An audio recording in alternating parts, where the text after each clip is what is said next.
스베덴 보리의 사후체험기 제7편. 인간의 세계는 약육강식의 세계다. 동물의 세계와 별 다를 바가 없다. 거기에다가 음모와 권모술수까지 횡행하다. 이런 환경 속에서 천사처럼 티 없이 맑게 살기란 말 그대로 하늘의 별 따기다. 인간은 자이든 타이든 살아가면서 크고 작은 잘못을 저지르게 되어 있다. 땅 위에서 살면서 죄인이 아닌 자가 없는 것이다. 그래서 예수 그리스도께서 나는 죄인을 구하러 왔노라 하고 말씀을 하신 것이다. 그런데 인간이 지상에서 저지른 죄를 용서받을 수 있는 곳도 지상뿐이다. 인간이 사후 영계에 들어가면 지상에서의 생활기록부가 지워지지 않기 때문이다. 하지만 육신이 지상에 있을 때는 뉘우침이 있으면 죄가 없어지고 또한 영생의 기회를 얻을 수가 있다. 그래서 구세주께서는 육체인 몸을 빌려 땅 위에 오신 것이다. 인간이 육신을 가지고 있는 이곳에서 우리 인간에게 진리를 깨닫게 하시고 인간 스스로 죄를 뉘우치고 회개하여 영생의 길을 갈 수 있도록 하게 하시는 것이다. 인간의 죄를 땅 위에서 정화하여 천국에 갈 수 있도록 도와주는 것이다. 그래서 예수 그리스도의 첫 복음이 회개하라, 천국이 가까웠느니라 라고 쓰여 있는 것이다.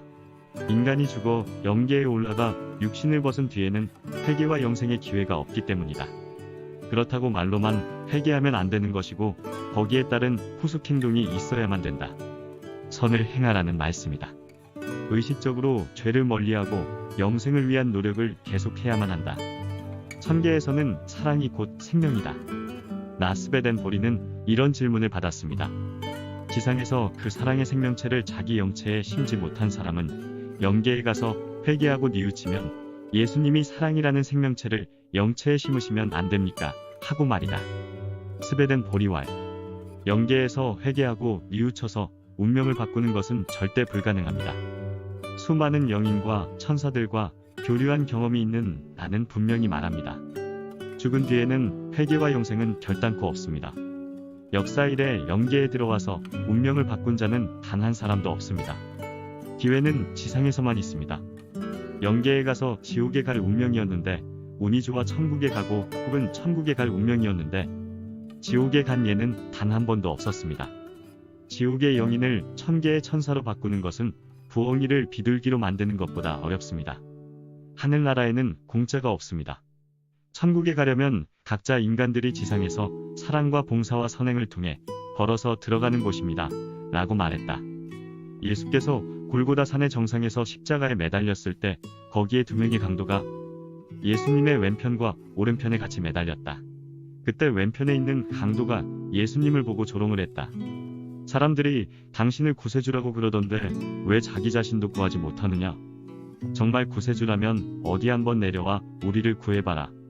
구세주라고 그러더니 꼴 한번 좋다 라고 비아냥거렸다. 그러자 오른편에 있는 강도가 왼쪽 강도를 보고 크게 나무랐다. 야 이놈아, 너와 나는 죽을 수밖에 없는 죄인이다. 그러나 이분은 무슨 죄가 있느냐? 내가 감히 어찌 이 어른을 조롱하느냐? 그리고 예수님을 바라보며 주요, 이 죄인을 긍휼히 여기소서. 하늘나라에서 이 죄 많은 죄인을 기억해 주소서. 이때 예수님은 오른쪽 강도를 돌아보며 이렇게 말했다. 너는 오늘 나와 더불어 낙원에 있으리라 하고 말씀을 하셨다. 역사에 예수님을 모시고 제일 먼저 천국에 간 사람은 제자인 베드로도 아니고 사도 바울도 아니고 바로 예수님의 오른쪽에 묶여있던 강도였던 것이다. 이렇듯 오른쪽에 있던 강도는 육신이 살아있을 때 진심으로 본인이 행한 죄를 뉘우치고 회개했기 때문이다. 지상에서 육신을 가지고 있을 때가 회개의 기회인 것이다. 그러니 살아있을 때 우리가 저지른 크고 작은 죄에 대해 진정으로 회개하고 하나님과 주님을 사랑하고 이웃사랑에 힘쓴다면 그 죄는 지구에서 깨끗이 정화되는 것이다. 지상에서 회개하고 영생에 힘쓰는 자는 지상에서 벌써 천국의 삶을 살고 있는 것이다. 땅 위가 지상천국인 것이다. 그런 사람은 사후 바로 제3천국으로 직행을 한다.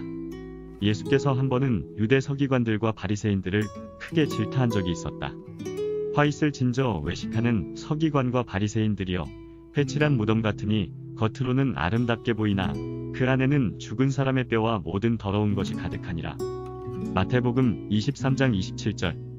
위에서 보듯 지상에서의 삶의 궤적은 사후의 삶에 지대한 영향을 끼친다.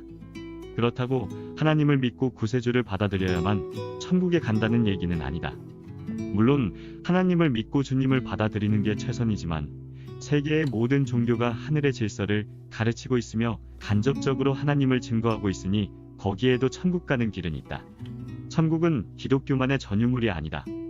지상에서 하나님을 모르고 살아왔던 사람에게도 하늘은 무심하지 않다. 세상에는 종교를 갖지 않고 있는 사람이 훨씬 많다. 그래서 하나님은 인간을 창조할 때 인간 각자의 가슴 속에 양심이란 것을 심어 놓았다. 양심은 하나님께서 파송한 하나님의 사자이다. 양심은 천국 가는 길을 가르치고 있다. 그래서 미개한 땅 산간오지에 있는 사람도 양심에 따라 결코 어긋나지 않게 산 사람이면 천국으로 갈 수 있는 길이 열리는 것이다. 이것이 스베덴 보리가 우리에게 전하는 희망의 메시지이다. 모두들 행복하십시오. 감사합니다.